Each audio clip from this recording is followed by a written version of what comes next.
So now Nifty 50 crash हो चुका है मार्केट। अब आप देखेंगे लगातार सेलिंग बढ़ रही है मार्केट के अंदर। एफआईएस का डेटा बहुत ही खराब है, ऐसे में 21,957 के लेवल आ चुके।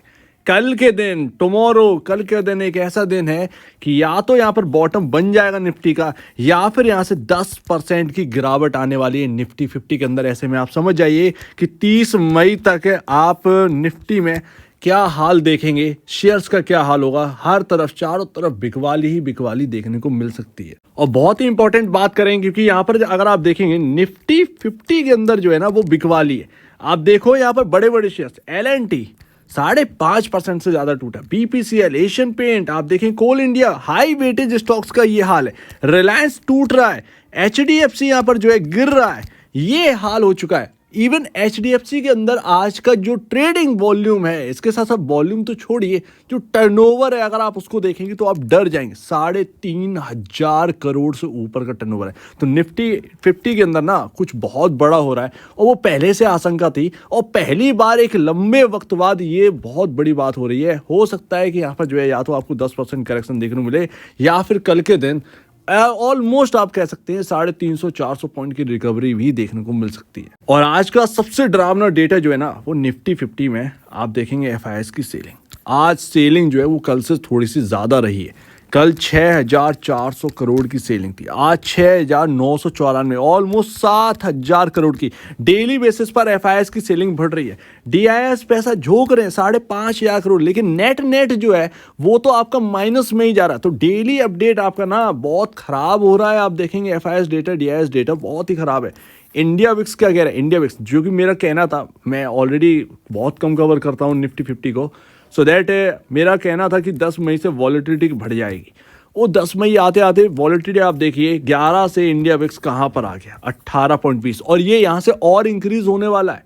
यहाँ से वॉलेटिलिटी जो है, वॉलेटिलिटी काफ़ी ज़्यादा इंक्रीज होने वाली। तो मैं एक एक आंकड़ा जो है वो रखूँगा कि कहाँ पर अगर सेलिंग करनी है, कहाँ से 10% का रिटर्न जो है वो मिल सकता है आपको शॉर्ट में करने से, या फिर यहाँ पर जो है कल के दिन जो है वो सारी की सारी बाजी पलटने वाले। कल अगर बदला तो कई स्टॉक्स के अंदर 10% के अपर सर्किट भी देखने को मिल जाएंगे। तो चार्ट पर जाने से पहले एफआईएस की एक एक्टिविटी देख लीजिए। ये शुरुआत हो गई थी 900 करोड़ से, 900 करोड़ की बिकवाली करी थी 2 मई को, और शुरू होते होते आपके सामने डेटा है 3 मई को 2300 करोड़ की, 4 मई को 2000 ऑलमोस्ट 2,200 करोड़ की, 7 मई को आपका देखेंगे वो 6 मई को ये हुआ था, 7 मई को 3,500 करोड़, 8 मई को 6,000, कल के दिन 6,670 करोड़ रुपए की यहाँ पर बिकवाली रही, 6,400 नहीं 6,670, और आज भी 7,000 करोड़ की बिकवाली। सो दैट ये सिलसिला चल रहा है एफआईएस का, लगातार डेली बेसिस पर बिकवाली बढ़ रही। अब लोग पॉलिटिकल का एक अनुमान लगा रहे हैं कि बीजेपी जो है वो मेजॉरिटी में नहीं आ रही है। सो दैट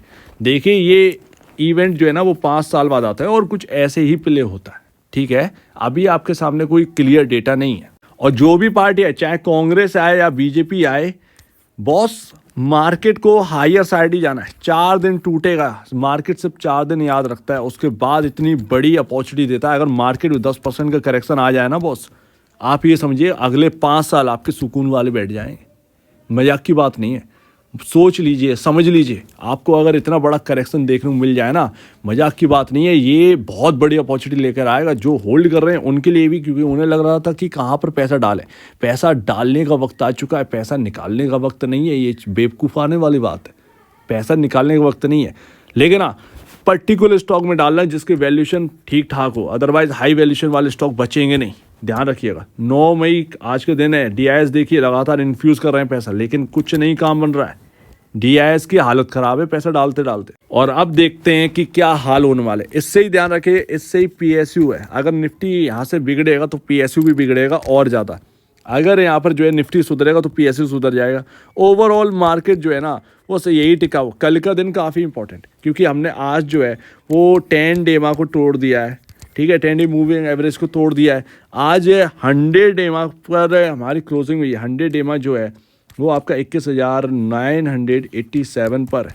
हमारी क्लोजिंग है 21,957 पर, 30 पॉइंट नीचे बंद हुआ है। ठीक है, पहली बात नोट करने वाली।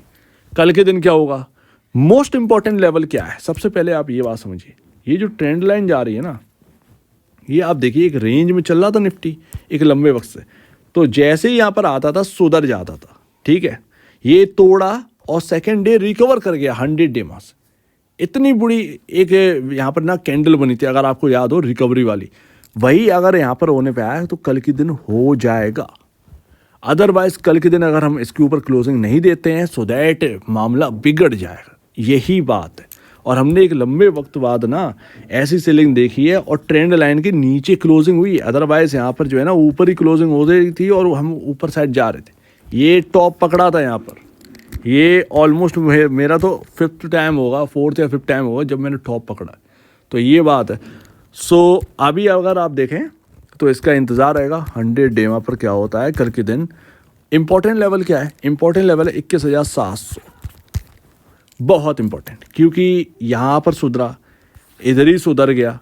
ये 700 है, ठीक है, ये 700 थोड़ा सा 710-20 पॉइंट का अंतर है, बट ऑलमोस्ट इसे यहाँ पर निफ्टी 50 के अंदर 21,700 इज़ वेरी इम्पॉर्टेंट। और अगर ये बच गया और घूम गया तो जो भी होगा वो कल के दिन हो जाएगा, या मंडे के दिन अगर आप शिफ्ट करना चाहें तो मंडे दिन, क्योंकि मार्केट आप देखिएगा कि बस 21,700 टिक रहा है या नहीं टिक रहा है। देखना क्या है कि भले ही यहाँ से घूम जाए, कौन सा एक ऐसा लेवल होगा, अगर 21,700 को प्रोटेक्ट कर लिया और कल के दिन 100 डेमा को प्रोटेक्ट कर लिया।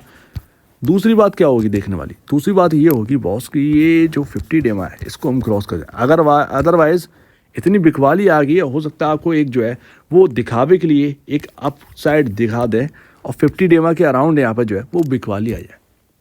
ये बात है, ये बात है। और ये आपका 50 डेमा होगा अराउंड 22,250 के अराउंड, ठीक है। तो हो सकता है कि आपको रिकवरी देखने को मिल जाए 22,250 के अराउंड, लेकिन 10 डेमा से दोबारा यहाँ पर जो है वो सेलिंग, 50 डेमा से दोबारा यहाँ पर जो है वो सेलिंग आ जाए, तो ये एक सबसे बड़ी बात है। तो इसका खासा ध्यान रखना है हमें। कल के दिन अगर हमने प्रोटेक्ट कर लिया ये 100 डेमा, ये आपका 21,700 तो ठीक है। अगर ये मान लीजिए 21,700 टूट के कहाँ तक दिखाई दे सकता है? बिल्कुल 20,200। ये जो गैप है ना, और अगर ये 100 डेमा नहीं क्रॉस कर पाए और बच नहीं पाए तो ये 200 पर ही दिखाई देगा फिर। ये एक है, और इलेक्शन का टाइम है तो वो इलेक्शन का बहाना हो जाएगा सबके लिए। तो इसमें रिटेल भी आएगा बिकवाली करने के लिए, एफआईआईज भी आएंगे, संभालते रह जाएंगे डीआईएस वाले बेचारे। कुछ नहीं, म्यूचुअल फंड में पैसा कोई डालेगा नहीं इतनी जल्दी कि टूट गया, वो सब स्टॉक में डाल देंगे। तो ये सारी बात है। सो उम्मीद है बहुत कुछ आपको समझ में आया होगा। इसको बहुत ही ध्यान से, नहीं समझ में आया होगा दोबारा पीछे मुड़कर देखिए, समझ लीजिए उसको दोबारा क्या मैं कह रहा हूँ और उसको स्टडी करिए। और सबसे डरावनी बात है HDFC बैंक 1447 रुपये 52 वीक लो के अराउंड है भैया। सिर्फ थोड़ी दूरी रह गई है, जिस तरीके से गिर रहा है 35 इस हिसाब से लग जाएंगी बिल्कुल, तो वो चीज़ है। लेकिन उम्मीद है कि कल के दिन टुमारो हमारा एक बेहतरीन दिन शायद मार्केट के अंदर बीते। हो सकता है कि आपको शुरुआत में बस वही ध्यान रखिएगा 200 पॉइंट की गिरावट आ जाए, 150 पॉइंट की गिरावट आ जाए, लेकिन 21,700 प्रोटेक्ट हो सकता है। नहीं होगा वो एक अलग बात है, बट हो सकता है, कल पॉसिबिलिटी है, या अगर वो पॉसिबिलिटी थोड़ी सी आगे बढ़ जाए। लेकिन पूरा चांस है कि अगर आपको कोई डिप मिले 21,700 तक की, तो एक स्टॉप लॉस छोटा सा रखकर उसको प्ले किया जा सकता है। लेकिन ध्यान रखिएगा लॉस और गेन आपके ऊपर है, कितना लॉस लेना है कितना गेन करना है वो आपके ऊपर, ध्यान रखिएगा। तो पकड़ सकते हैं मूव अगर मिल गया तो। 3,382 करोड़ की बिकवाली, तो इस तरीके से बिकवाली हो रही है बॉस, इस तरीके से बिकवाली हो रही है। सो उम्मीद है स्टडी करिएगा, उसके बाद ही कुछ करिए। अपना लॉस और गेन जान लीजिए, लॉस होगा गेन होगा जो भी है वो आपको हैंडल करना है। किस तरीके से करना है ये आपके ऊपर है। आप कोई बच्चे नहीं हैं, स्मार्ट हैं और आप जानते हैं आपको क्या करना है। सो उम्मीद है काफ़ी कुछ आपको समझ में आया होगा। इस बात को ध्यान रखिएगा, स्टडी करिएगा। तो आपके कहना है इसके ऊपर कमेंट सेक्शन में कहिए। और अब देखिए वीडियो देखने के लिए बहुत धन्यवाद दोस्तों।